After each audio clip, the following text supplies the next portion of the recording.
Olá, isso é um vídeo teste da apresentação do meu TCC. Eu tenho que apresentar ele em breve, e quando eu digo em breve, eu digo bem em breve, tipo semana que vem. Meu trabalho é sobre filosofia do direito, e eu estou aqui falando sobre a filosofia do direito e os limites morais do capitalismo. Basicamente, estou aqui para xingar a empresa e empresário.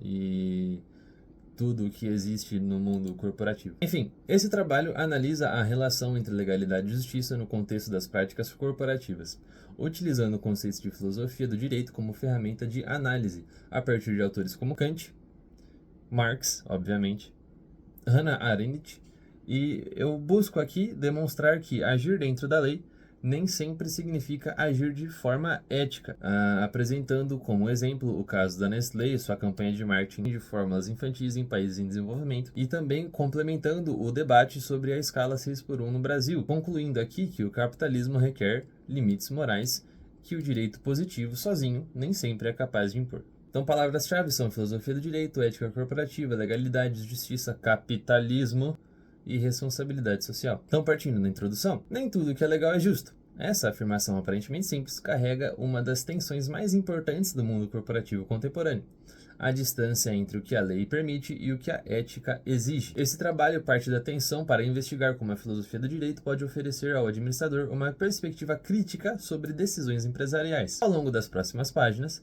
serão apresentados conceitos filosóficos aplicados a casos reais do universo corporativo, com destaque para o escândalo das formas infantis da Nestlé e o debate atual sobre a escala 6x1 no Brasil. O objetivo não é condenar o capitalismo em abstrato, mas provocar uma reflexão necessária. Quais são os limites morais que uma empresa deve respeitar, mesmo quando a lei não os exige? Então, partindo aqui, esse estudo foi desenvolvido por Murilo Henrique Fernandes Viaro, aluno do curso técnico de administração do João Emílio Begali, sob a orientação do professor Pedro Henrique Fernandes Cardoso. Oi, Pedro. Então, como eu já havia dito anteriormente, o meu tema é filosofia do direito aplicada à administração, legalidade, justiça e os limites morais do capitalismo corporativo. Então, a problemática apresentada: em que medida a conformidade legal e da prática corporativa é o suficiente para garantir a sua legitimidade ética? A formação em administração tende a privilegiar aspectos técnicos e operacionais. Então a gente aprende sobre demonstração do resultado do exercício, liquidez da empresa, balanço geral, contabilidade do Alceu, as continhas lá de lançamento e afins. E a gente acaba deixando de lado reflexões filosóficas, até porque se tem algo que existe dentro de uma empresa, esse algo não é reflexão filosófica, com certeza. No entanto, escândalos corporativos recorrentes mostram que o saber o que é lucrativo não é o mesmo que saber o que é correto. Esse trabalho busca contribuir para a formação mais crítica e responsável do administrador.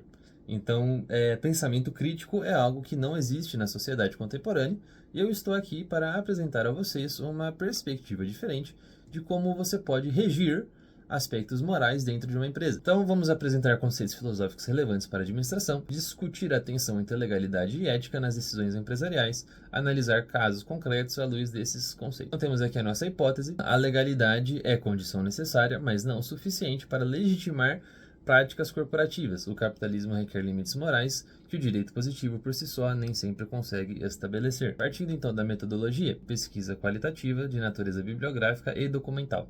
Serão utilizadas obras filosóficas e jurídicas, além de relatórios, documentários e fontes jornalísticas referentes aos casos analisados. Partindo da filosofia do direito e a administração, o direito pode ser entendido como um conjunto de normas que organizam a vida em sociedade, mas a filosofia do direito vai além disso e questiona o que torna essas normas obrigatórias e a quem elas servem. Existem, historicamente, duas grandes correntes para responder essa questão. O justnaturalismo defende que o direito não se resume a leis escritas pelos homens. Existe uma ordem moral e superior fundada na natureza humana ou na razão, que precede e legitima qualquer ordenamento positivo. Nessa visão, uma lei que contradiga princípios fundamentais da justiça não é verdadeiramente direito, independente de ter sido formalmente aprovada. Rousseau, em O Contrato Social, aproxima-se da tradição de defender que as leis só são legítimas quando expressam vontade coletiva, até porque nós vivemos em uma sociedade, e não os interesses de grupos privilegiados. Então entenda como você quiser, grupos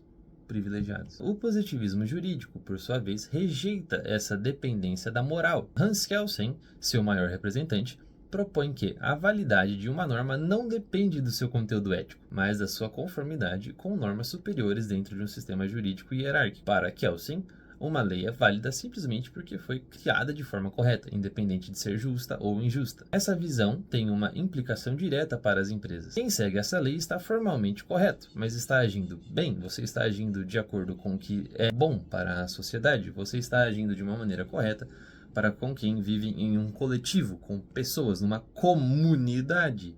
É precisamente nessa lacuna entre legal e justo que esse trabalho se instala. Então aqui nós podemos falar que legalidade não é o mesmo que justiça. Immanuel Kant oferece um critério ético que vai além da lei, o imperativo categórico. Em sua formação mais conhecida, Kant propõe que devemos agir apenas de acordo com aquilo que poderíamos querer que fosse uma lei universal, ou seja, se a gente está agindo de algo que a gente acredita que é bom para todos, então estamos agindo correto. Em outras palavras, se uma prática só funciona porque não é adotada por todos, se ela depende da exploração de uma assimetria, de uma balança pendendo mais para um lado do que para o outro, ela falha nesse teste moral kantiano. Aplicado ao mundo corporativo, esse princípio é extremamente poderoso. Uma empresa que vende produtos inadequados para populações vulneráveis, aproveitando-se dessa assimetria, dessa falha de informação, dessa falha de regulamentação, não poderia universalizar essa prática sem destruir a própria base do seu negócio. A prática é lucrativa exatamente porque ela é desigual. Você viu que da hora minhas luzinhas? Então, falando sobre direito como instrumento de poder, essa parte é interessante, seria legal se você prestasse um pouco de atenção agora. Karl Marx propõe uma leitura mais estrutural do fenômeno jurídico. Para Marx, o direito não é neutro. Ele tende a refletir e proteger interesses das classes que detêm o poder econômico. Ou seja, o direito defende pessoas que têm dinheiro. Ou seja, capital, dinheiro, poder econômico pressupõe poder jurídico. O que isso quer dizer? Classes mais privilegiadas que detêm poder econômico, elas tendem a refletir esses ideais dentro da lei. As leis são feitas por pessoas, em contextos históricos específicos, e carregam marcas das relações de poder vigentes. Essa perspectiva é especialmente útil para compreender o porquê, historicamente, legislações trabalhistas favoráveis ao capital foram aprovadas com mais facilidade do que aquelas favoráveis às classes trabalhistas, às classes trabalhadoras, a você, e eu, e seu pai, e sua mãe, caso você não seja filho de burguês. Ou seja, poder econômico pressupõe poder político. Pessoas de classes econômicas mais altas tendem a ter esse poder político, porque elas financiam essa merda toda. Quer um exemplo? Membros da família Beira, proprietários da marca IP, doam um total de 1 milhão para a campanha de reeleição de Jair Bolsonaro em 2022. Eles fizeram isso por quê? Porque eles são amigos do cara? Tipo, não, você é meu parceiro, mano, eu vou dar 1 milhão aí pra você. Porque, tipo, vai favorecer o Brasil, é claro, vai favorecer todo o Brasil. Todas as pessoas do Brasil vão ser favorecidas pela minha doação de 1 milhão de reais para a sua reeleição. Porque isso vai ser legal para todo mundo. Porque eu gosto de geral, eu sou amigão de geral, eu sou seu amigo, eu sou amigo do cara ali que trabalha na minha fábrica, e eu quero que ele tenha uma vida digna, então eu vou dar 1 milhão de reais, não pra ele, vou dar 1 milhão de reais pra você que vai estar ali tomando conta do país, e eu não vou me beneficiar com isso de maneira alguma, eu só estou doando, eu estou dando o meu dinheiro pra você, isso não vai voltar pra mim de maneira alguma.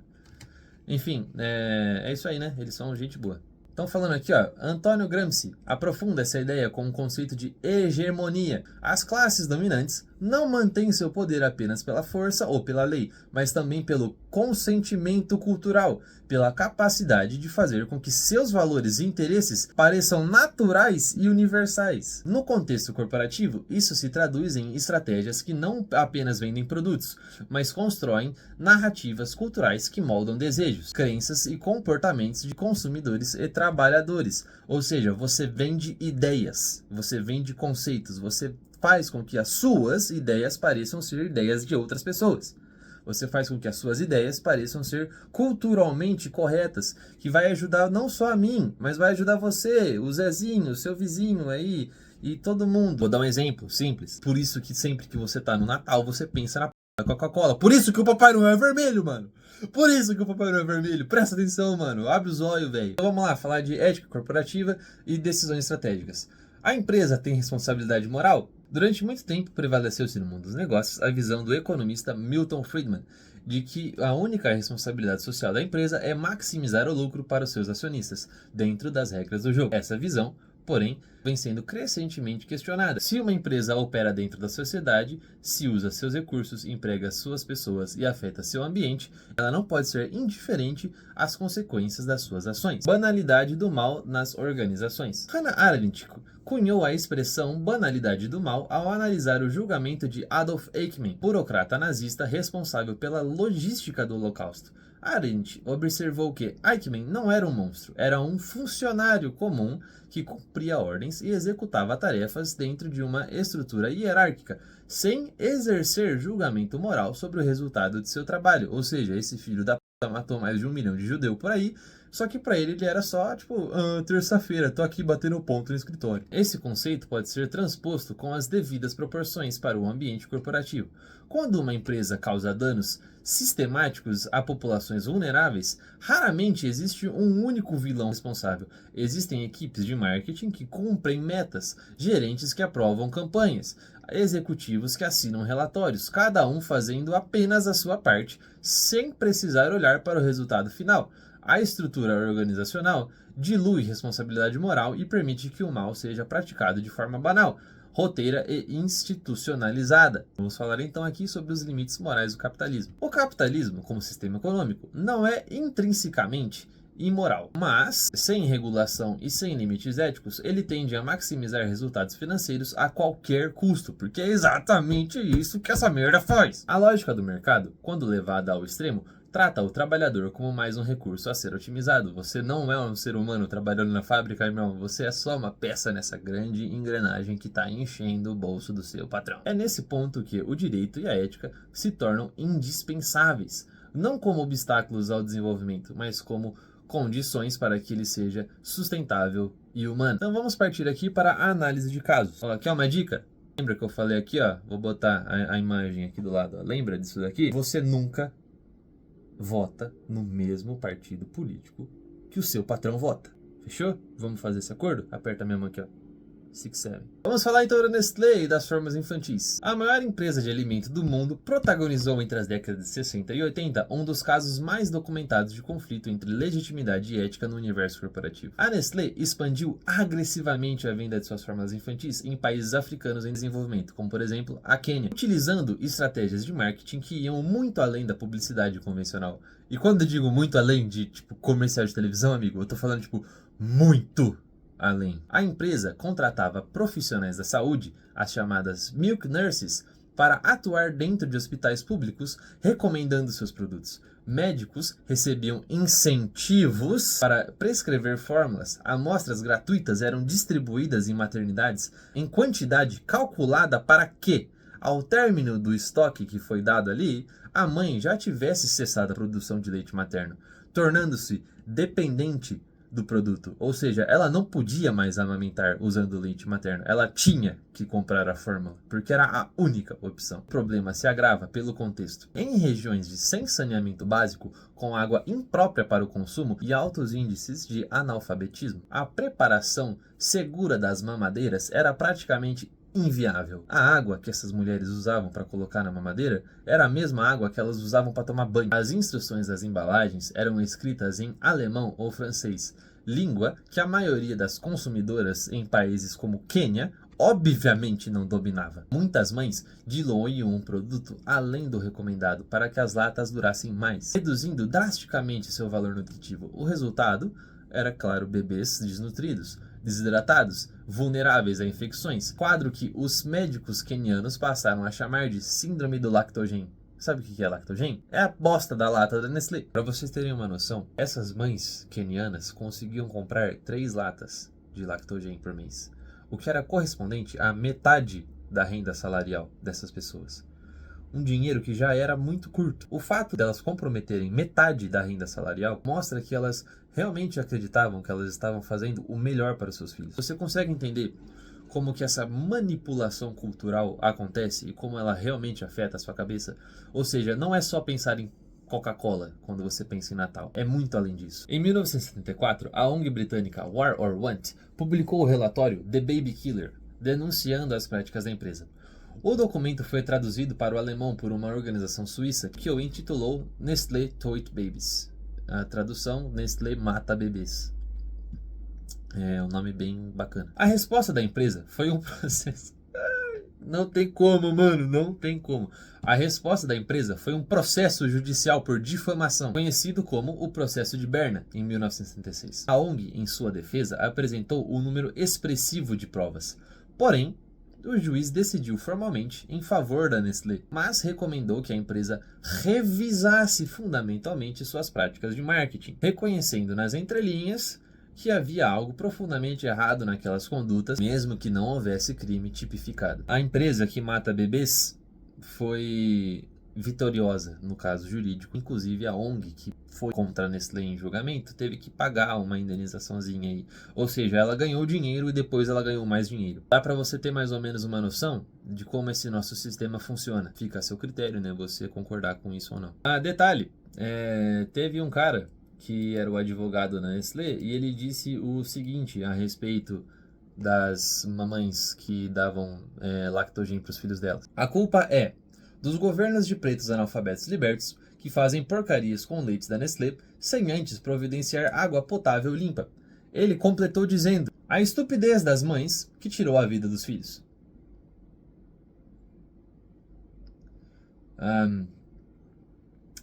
Eu não vou comentar nada a respeito disso e eu gostaria que você apenas, como dito anteriormente, julgasse se você concorda com essa afirmação ou não. Então, prosseguindo, a Nestlé venceu o processo, como dito anteriormente. Suas práticas eram, em grande parte, legais, dentro da lei. E, no entanto, as consequências humanas eram inegáveis. Ela matou bebês. Eu repito, ela matou bebês. Claro que, como dito pelo médico, bebês de governos de pretos analfabetos libertos. Então, talvez a vida deles valha um pouco menos. Sob o olhar de Kant, a prática falha no teste imperativo categórico. Ela só era rentável porque explorava a vulnerabilidade das populações específicas. Sob a ótica de Gramsci, a campanha foi uma operação hegemônica cultural e transformou a fórmula industrial em símbolo de modernidade e cuidado materno. As mães acreditavam na Nestlé. Elas acreditavam que comprar a lacta de lactogênio era sinônimo de boa qualidade de vida para os filhos delas. Mas elas são pretas e burras e mataram os filhos, segundo, é claro, o médico da Nestlé. Como dito anteriormente, colonizando a percepção das mães que comprometiam metade da renda familiar com o produto por genuinamente acreditar que fazia o melhor para os seus filhos. Sobre a perspectiva de Arendt, os profissionais que implementaram essas estratégias não eram pessoas excepcionalmente cruéis, eram funcionários que cumpriam metas dentro de uma estrutura que diluía a responsabilidade moral a ponto de torná-la invisível. Eram só funcionários. Então, encerrando o caso da Nestlé, eu gostaria de deixar então para vocês essa reflexão e pensar sobre o que é ético e o que é legal. Então vamos falar sobre o debate do fim da escala 6x1 no Brasil. 6 dias trabalhados para 1 de descanso. Só falar 6 dias trabalhados e 1 de descanso, para mim, já mostra aí que tem algo meio estranho acontecendo. Então vamos lá.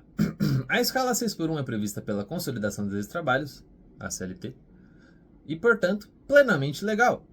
Mas há algo revelador na forma de que esse debate se organiza. A discussão sobre os limites da jornada de trabalho é uma questão que afeta diretamente a saúde, a vida e o bem-estar familiar de milhões de trabalhadores no Brasil. É dominada na prática pela perspectiva dos empregadores. Então, assim, a gente tem esse debate, sobre o fim da escala 6x1. É uma lei que, é claro, favorecerá os trabalhadores. Só que daí quando você vai ligar a sua televisão no jornal e vamos falar, vamos discutir aqui sobre o fim da escala 6x1. O que você acha? Empresário, o que você acha aí do fim da escala 6x1? O que você acha, empresário? Você acha que é legal dar um dia de descanso aí para os seus funcionários? Para sua fábrica produzir um pouquinho menos? Você perder um pouquinho de dinheiro? O que você acha? Você acha que é legal isso aí ou você não acha tão da hora assim? Daí ele vai falar, não, eu acho que é ruim, porque daí vai ficar mais caro pro trabalhador comprar as coisas. Pro trabalhador, então é ruim pro trabalhador, porque vai ficar caro para ele. Então, geralmente, como eu acabei de falar, essa discussão é pautada pela perspectiva dos trabalhadores, aliás, dos empregadores, e ela é geralmente centrada nos impactos econômicos e nos custos adicionais que a mudança representaria, como eu acabei de dizer. A voz do principal interessado, que é o trabalhador, tende a ocupar posição secundária no debate. Não por acaso, o poder de negociação do trabalhador é individualmente e estruturalmente inferior à do empregador. E cabe ao Estado, por meio de instrumentos como o salário mínimo e pisos salariais, suprir parcialmente essa assimetria. Para compreender a resistência dos empregadores, é útil recorrer a um instrumento central da administração financeira, a demonstração do resultado do exercício. Meus colegas de curso e aí que em aula com o Homero também, vocês vão lembrar o que é a DRE, né? A DRE organiza de forma estruturada todas as receitas e despesas de uma empresa em um determinado período, permitindo visualizar onde o resultado líquido é gerado e onde ele é consumido.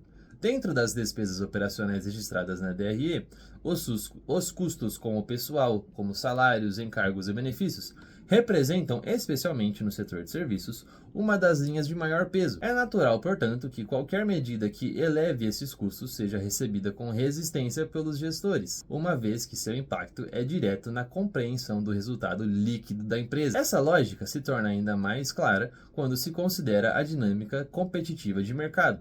Empresas que atuam no mesmo segmento disputam clientes com base, em grande parte, no preço de seus produtos. Para manter preços competitivos sem abrir mãos da margem de lucro, a pressão recai sobre a linha das despesas da DRE. Quando não há mais espaços para cortar custos operacionais, ou seja, quando você já não consegue minimizar os custos operacionais da sua empresa, não posso pagar menos de água, não posso pagar menos de força, não posso pagar menos com máquina, não posso pagar menos com manutenção. Vou tirar dinheiro da onde para que sobre mais dinheiro para o meu bolso, porque é isso que eu quero dinheiro, eu gosto muito de dinheiro, eu sou o dono do capitalismo. O que você faz? Você tira da parte mais essa palavra aí, que eu não estou conseguindo pensar nela agora. A linha que resta sobre a pressão é a do pessoal. O resultado é a tendência estrutural da diminuição salarial e da extensão das jornadas, ou seja, eu vou fazer com que esse filho da p trabalhe mais, recebendo menos, gerando mais valia, gerando mais lucro, recebendo menos pelo trabalho dele. Você que trabalha aí em produção, em fábrica, etc., todas as caixas que você embala, você está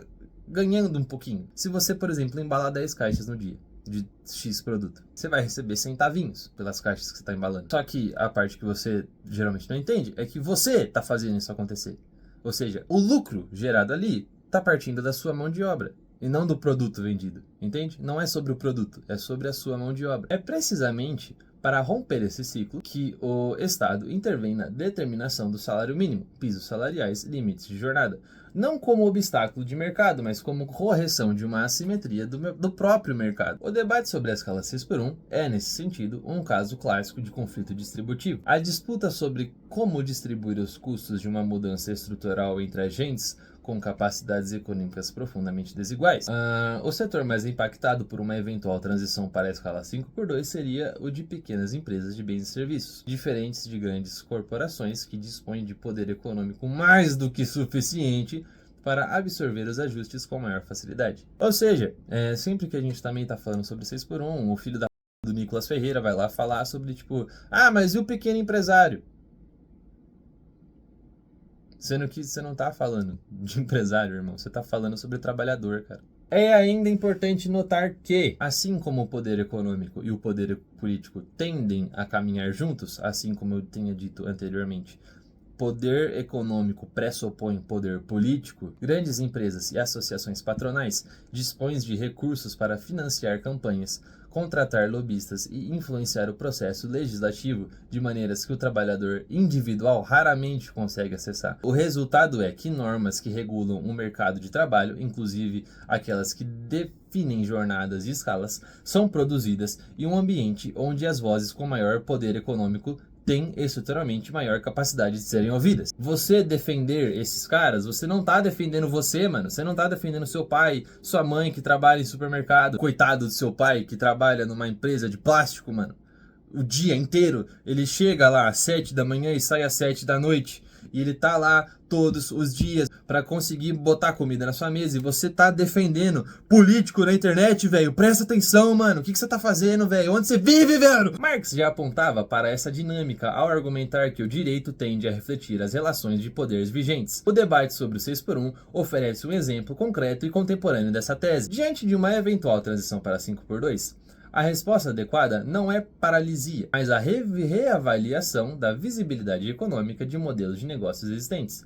Viabilidade econômica não é um dado fixo, mas uma análise dinâmica de capacidade de um empreendimento de gerar resultado positivo dentro de determinadas condições de mercado. Ou seja, você tem que avaliar se compensa ou não compensa. Você que é pequeno empresário, até porque os grandes não têm que se preocupar com isso, porque eles têm R$1 milhão para doar para o Bolsonaro. Se as condições mudam, um modelo precisa se adaptar, realocando despesas, revisando processos. O Estado, por sua vez, tem papel fundamental no suporte às pequenas empresas durante períodos de transição, garantindo que os custos da mudança não recaiam integralmente sobre os agentes menos capitalizados.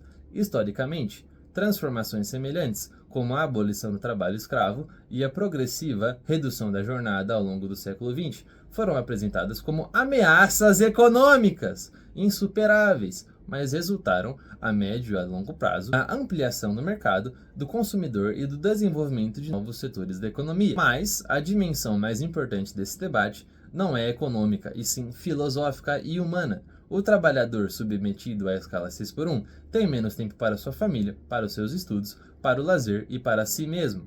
De acordo com o psicanalista Christian Dunker, em O Neoliberalismo como Gestão do Sofrimento Psíquico, modelos de organização de trabalho que ignoram as necessidades humanas básicas produzem sofrimento psíquico crescente e mensurável, com custos que o sistema de saúde pública absorve. Kant nos diria que uma jornada de trabalho que impede o ser humano de desenvolver sua autonomia, sua vida afetiva e sua capacidade de reflexão não pode ser universalizado como máxima moral. Marx nos lembraria que as normas que regulam o tempo de trabalho são historicamente construídas dentro das relações de poder e que a naturalização da escala 6x1 como dado imutável da realidade é ela mesma uma operação ideológica. E Arendt nos alertaria para o risco de que a banalidade de uma rotina exaustiva silencia a capacidade dos próprios trabalhadores de questionar as condições em que vivem. Você culturalmente molda o pensamento das massas para que as massas esqueçam que estão sendo manipuladas. A escala 6x1 permanece legal, permanece vigente e permanece para milhões de trabalhadores a realidade de todas as semanas. O direito está estabelecido. A questão que fica é se isso é suficiente. Então, para você que acompanhou esse vídeo até agora, eu gostaria de agradecer a sua atenção e deixar um ponto de reflexão. O capitalismo é extremamente eficiente em produzir riqueza. O problema é que ele não foi projetado para distribuí-la, e muito menos se importa com quem fica pelo caminho. O caso da Nestlé, por exemplo, que eu analisei, não é uma anomalia desse sistema. Ele é um sintoma. É simplesmente o sistema funcionando exatamente da maneira que ele foi projetado. A pergunta que fica é: quanto vale uma vida humana quando ela está do lado errado da equação?